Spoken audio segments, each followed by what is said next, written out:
Vocês foram comprados por um alto preço. Parte 01, dia 24 de outubro de 2024.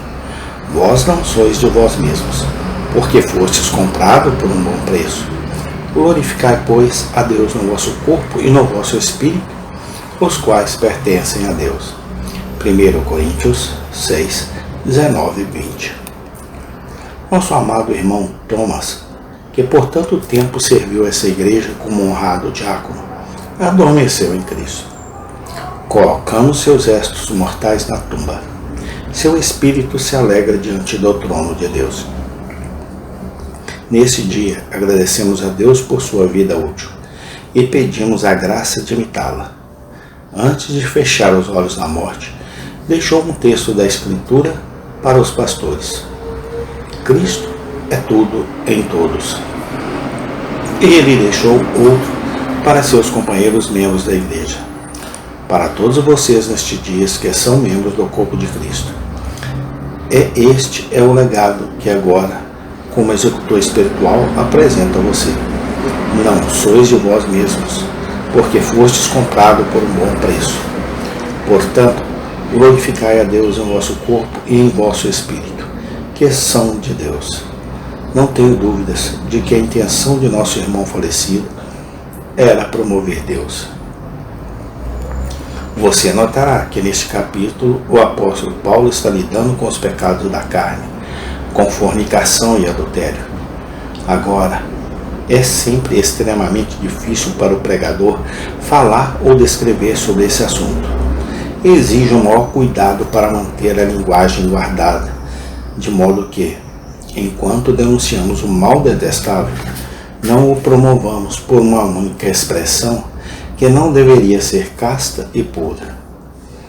Observe quão bem o apóstolo Paulo é bem sucedido, pois, embora ele não mascare o pecado, mas rasgue o véu dele e nos deixe saber bem o que ele pretende. Mas não há sentença que possamos desejar alterar.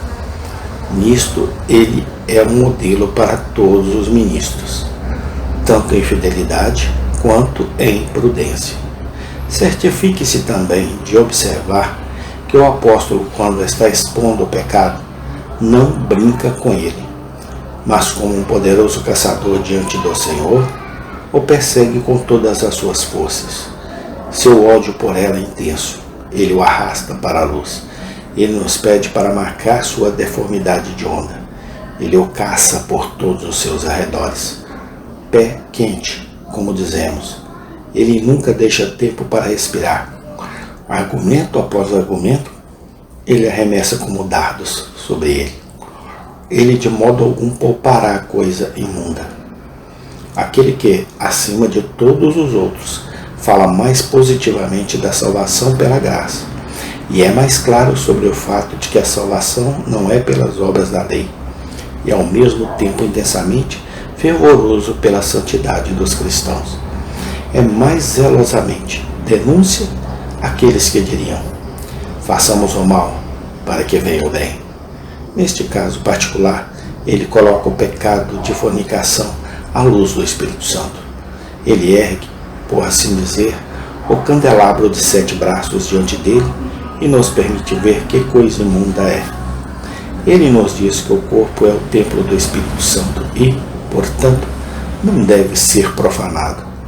Ele declara que a falta de castidade corporal é uma profanação sacrílega de nossa masculinidade, uma violação do santuário sagrado, onde o Espírito ocupa sua morada. E então, como se isso não bastasse, ele agarra o pecado e o arrasta até o pé da cruz, e ali o prega de pés e mãos, para que morra como criminoso, pois estas são suas palavras: não sois de vós mesmos, porque fostes comprado por um preço, o preço sendo o sangue de Jesus. Ele não encontra arma mais afiada, nenhum instrumento de destruição mais abusado do que este. A redenção operada no Calvário pela morte de Jesus deve ser a morte deste pecado e de todos os outros pecados. Onde quer que o Espírito de Deus o use como sua espada de execução, Irmãos e irmãs, não é pouca coisa ser santo. Um homem e uma mulher não devem dizer: eu tenho fé, e depois cair nos pecados de um incrédulo, pois, afinal, nossa vida exterior é o teste de nossa vida interior. E se a vida exterior não for purificada, tenha certeza de que o coração não será mudado. A fé que não produz o fruto da santidade é a fé dos demônios. Os demônios acreditam e tremem. Nunca nos contentemos com uma fé que pode viver no inferno, mas se levantar para o que nos salvará, a fé dos eleitos de Deus, que purifica a alma, derrubando o poder do mal e estabelecendo o trono de Jesus Cristo, o trono da santidade dentro do Espírito. Percebendo isso como sendo o desenrolar do capítulo, chegamos agora ao próprio texto e, para discutir, devemos desmembrá-lo, e acho que veremos nele 3 coisas de uma vez com muita clareza. O primeiro é um fato abençoado. Sois, ou como deveria ser traduzido, fostes comprados por um preço. Então vem uma consequência clara desse fato, uma consequência de um caráter duplo, negativo e positivo. Vocês não são de si mesmos. Seu corpo e seu espírito são de Deus. E disso surge inevitavelmente uma conclusão natural. Portanto, glorifiquem a Deus em seu corpo e em seu espírito. Vamos começar, então, em primeiro lugar, com este fato abençoado. Foste comprado por um bom preço. Paulo poderia, se seu objetivo fosse provar que não somos nossos, ter dito: vocês não se fizeram. A criação pode muito bem fornecer motivos para obediência ao grande legislador. Ele também poderia ter dito: vocês não se preservem, e Deus que os mantém na vida. Vocês morreriam se ele retirasse seu poder.